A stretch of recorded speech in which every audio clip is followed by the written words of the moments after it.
You can still apply what you have learned, the apparatus of your therapeutic tools or skills.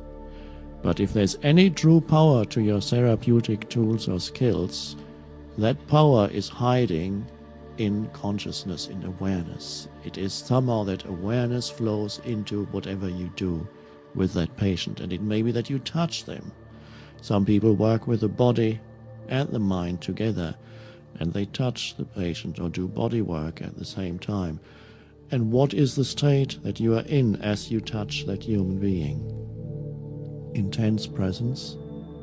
Then something happens. That is the therapeutic touch. Or you don't touch them, you simply sit there as a listening presence. And there are some psychoanalysts, and psychoanalysis, as you know, is the Freudian school that is still in use here and there, and is quite intellectual, quite mental and quite judgmental. It classifies things, symptoms, and calls them this, that, and very impersonal, so very much intellectual. And yet even there I've met some psychoanalysts who have become great healers, not because of what they apply, but because after 20 years of practice, they learn to sit still and listen. And in that, healing happens in whatever form. So you can break through the egoic consciousness, one could say, at almost any stage. You can break through from being a criminal, which means a dysfunctional ego, to suddenly embody the arising presence. You can even break through from a mental disorder, it has happened, and become present. You can hear voices and become so present that you simply remain there as the witness, and then the voices become tired and subside. I've known one case where a person was deeply disturbed because he could hear voices that were telling him to do things, and sometimes he acted on them and did mad things.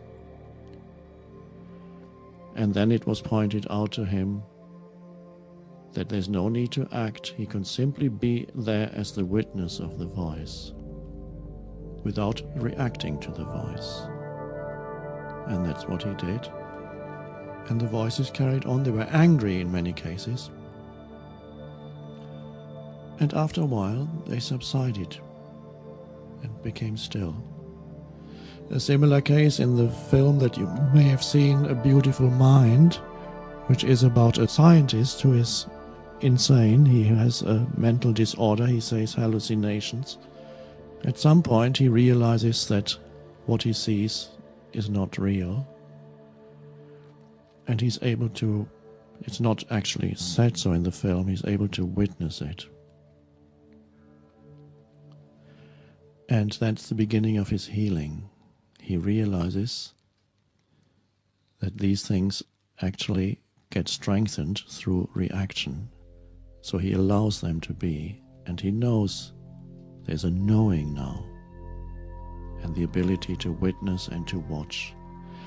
Of course, there are cases where the mind is so disturbed that it seems there's nothing you can do. This person needs some healing on another level. There may be people who are continuously talking, what are so many forms, paranoia that I have personal experience with because somebody in my family suffered from that illness. So I observed it very closely.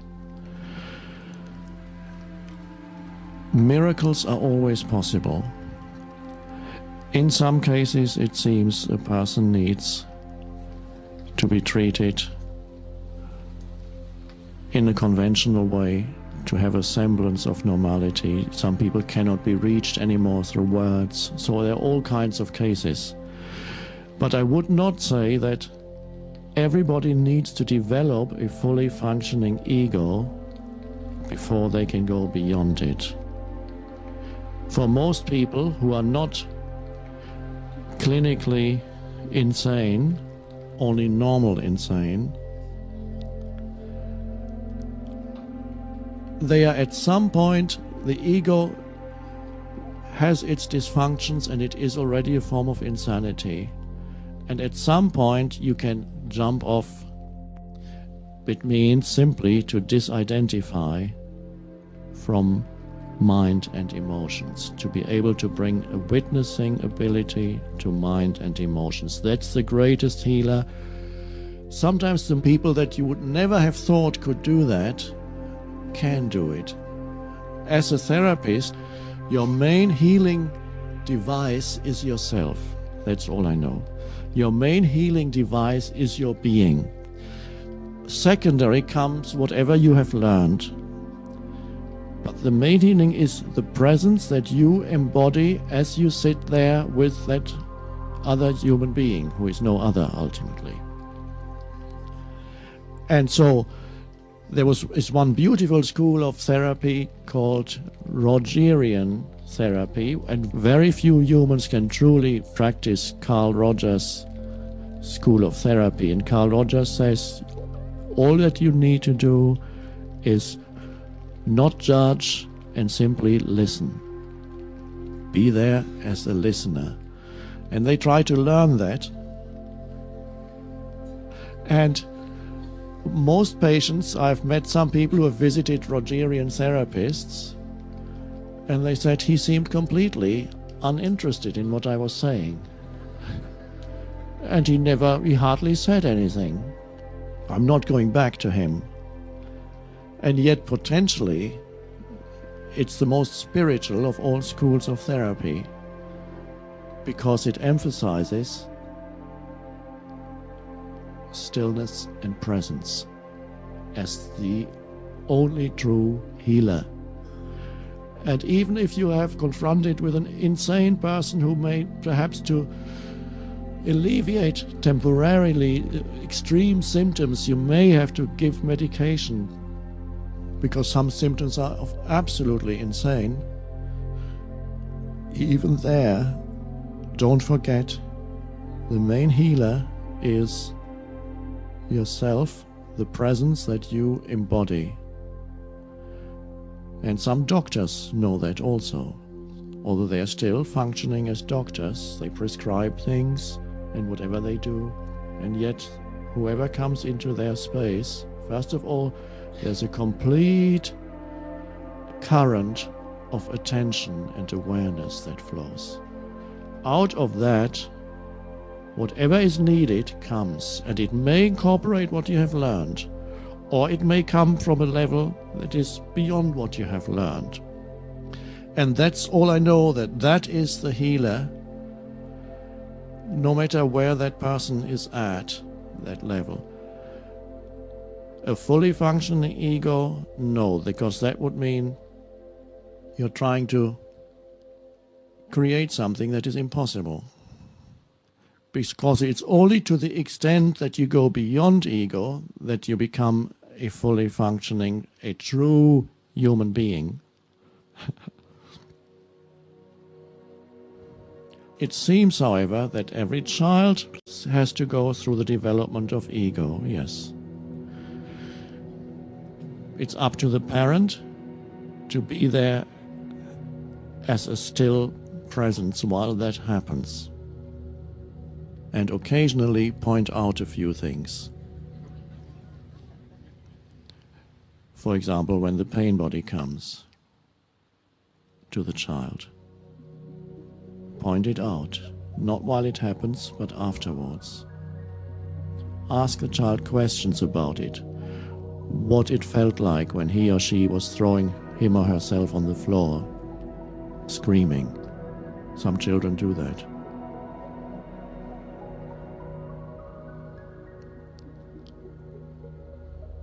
Ask questions about it so that the child can begin to become aware of it, witness it.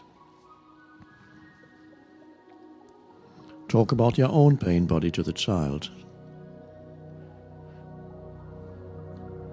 And then if you have children, they will grow up in a more conscious environment. Will they still develop an ego? Probably. It seems that they have to go through that. But there may be many humans now who can go through that fairly quickly, who don't have to wait to the age of 50, 60 or 70 until finally things in their life collapses, things around them begin to collapse, and finally a big chunk breaks off the egoic structure. And so it's wonderful to see. I've had people coming who are 18, 19, 20, already responding to presence.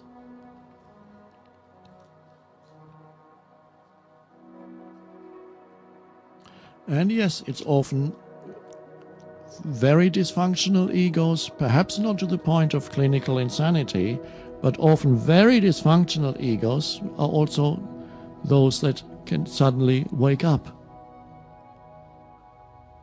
The murderer in prison.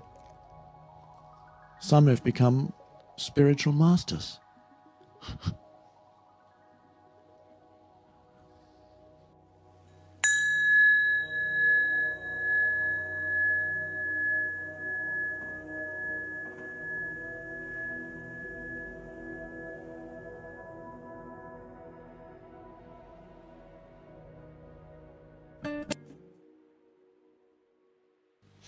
We are still here.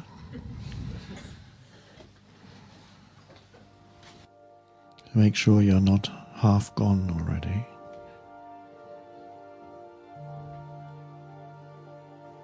Are you going back into reality or unreality?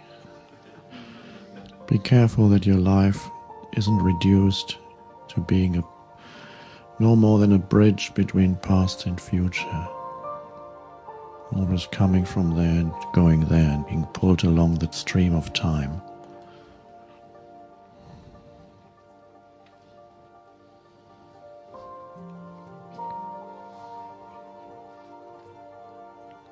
As often as possible, break the continuity of past and future, the stream of time. Access the timeless dimension in you.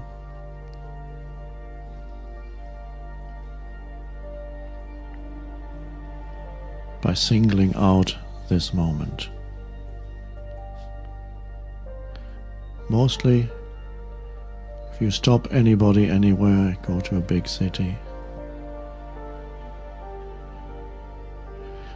and you ask them, what are you doing? They'll tell you the story of where they've just come from and where they are going to complete that movement. I've just come from this important meeting. I'm now on my way to the airport and catch a plane to go to an even more important meeting.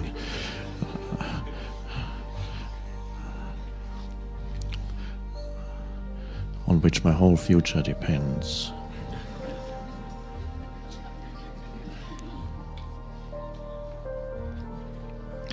That's usually what you get, or whatever other answer it may be. I'm going to spend another boring day in the office to keep myself and my family alive.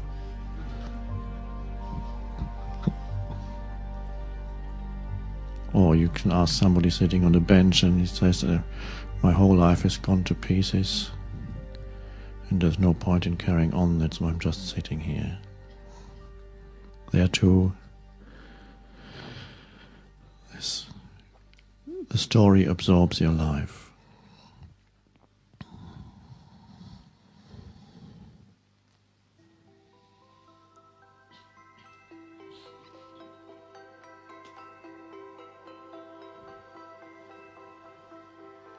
And if you could single out this moment, it doesn't reduce your effectiveness in this world, but brings in aliveness and a higher intelligence. Yes, you're on your way from that meeting to the other, even more important meeting. But what about now? This moment. The car stopped at a traffic light. Window is slightly open. The bird is sitting on the branch of a tree, and you hear the sound of the bird.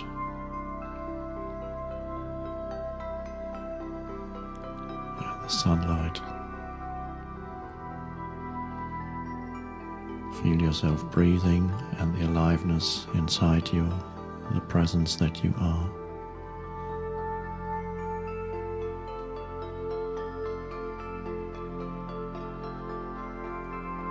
And the reality of now always exists outside of the story that you carry, which is no more than the sequence of thoughts in your head. Yes, that is there also. Of course, it's one dimension of life.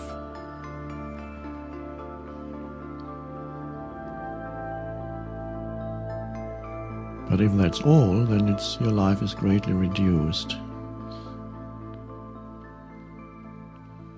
to an ultimately unreal world of concepts. It's very much like an inferior work of fiction that exists only for its structural tension, but no deeper content in it. You know, works that are very interesting to read. You know, what's going to happen next? But once you've read that book and you know what happens in the end, you would never go back to it. It would be completely pointless. Because you now know what happens. You know the end. It exists without any depth. Only you're reading it because structural tension is pulling you along. You want to know what's happening next. Or if anybody told you before you got to the end of the book what happens in the end, would have destroyed the whole thing for you. And that is just a work of many works, like just fiction to keep your mind busy and to give you a reflection of your own life. What's next? What's next? Want to know the outcome. And then if somebody tells you they all die except for this character, no, don't tell me that. You've spoiled it all. Because beyond that, there's nothing on the page except the tension towards the next moment. But the character lacks depth. Everything, every description lacks depth. So there's no point in reading it again. If you read a true work of literature, there may be some structural tension also there as one dimension in it, but every page has a richness to it, and you could dwell on one descriptive passage of a character or whatever for a long time. You can go back to it, read it many times. The outcome is not that important. There's the depth every moment. And that means it's a work of literature, that nobody knows exactly where the borderline is. And in some works you say, well, there's some depth there. You know, is it just fiction or literature? Or is it cheap fiction or is it great literature? That's extremes. And so your life, is it cheap fiction?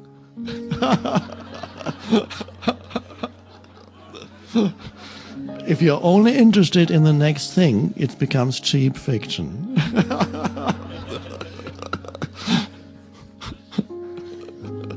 Lacking any depth. And unfortunately, many people's lives have become that. What's the next thing? And in the end, of course, you die.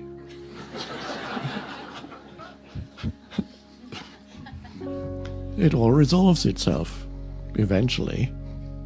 All the problems finally get resolved. They have to, because everybody who's involved in the fiction is going to die, including yourself. Oh, it all works somehow.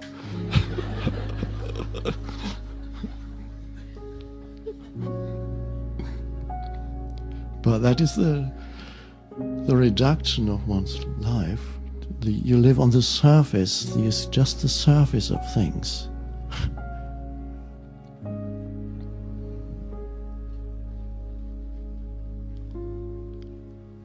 So that's another question you can ask yourself.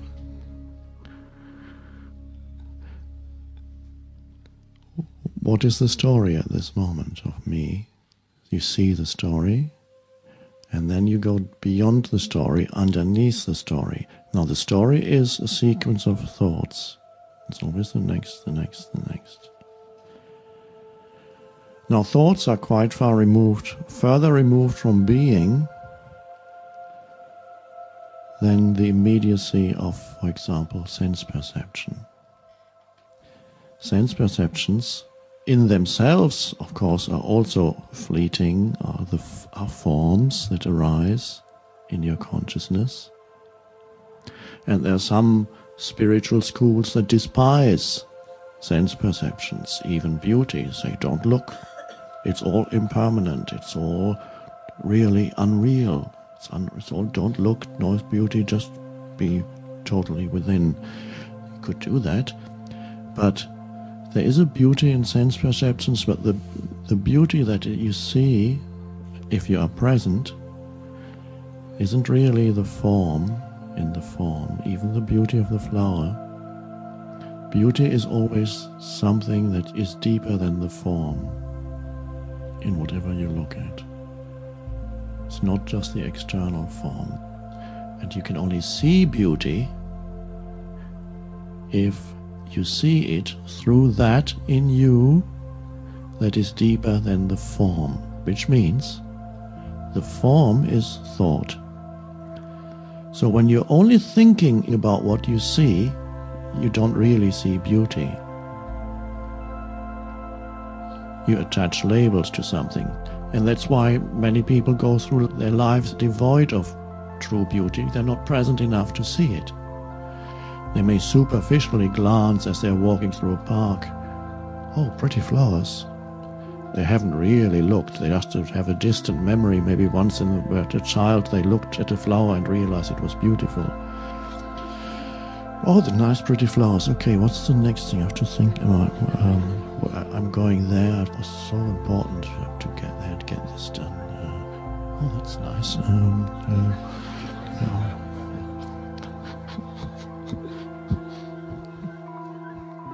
It's a fraction, and even in that fraction they're not really seeing it or hearing it or feeling it. They are the senses. Certain senses are very much neglected, of course, for contemporary humans.